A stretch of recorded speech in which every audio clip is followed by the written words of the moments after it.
ছিল না যে এভাবে আন্ডা বাচ্চা সহ ভারত যাবে, এটা আমাদের ধারণা ছিল না। পেটেরটাও নিয়ে গেছে, পিঠেরটাও নিয়ে গেছে। এখন পেটেরটা কই, সেটাও ভারত, পিঠে যেটা আছে ওরাও ভারত।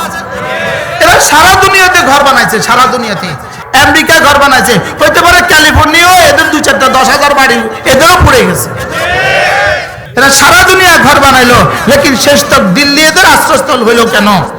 প্রশ্ন হইতে পারে না, দিল্লি এদের আশ্রয়স্থল হইল কেন? যখন 11টা বাজে যখন ধরা খেয়ে গেল, আমেরিকাকে বললো আমাকে আশ্রয় দেন। আমেরিকা বলে আমরা এত পাগল হই নাই, ব্যবহৃত টিস্যু আমরা দ্বিতীয়বার পকেটে লই না।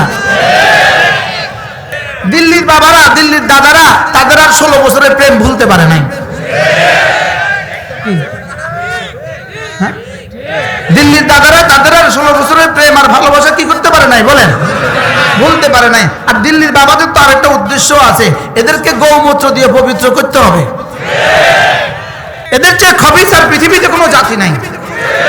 যারা সকাল আর সন্ধ্যায় গৌমূত্র ছাড়া তাদের জিন্দগি শুরু হয় না বলেন। গরুর পেশাব ছাড়া তাদের জীবন আর কি হয় না বলেন?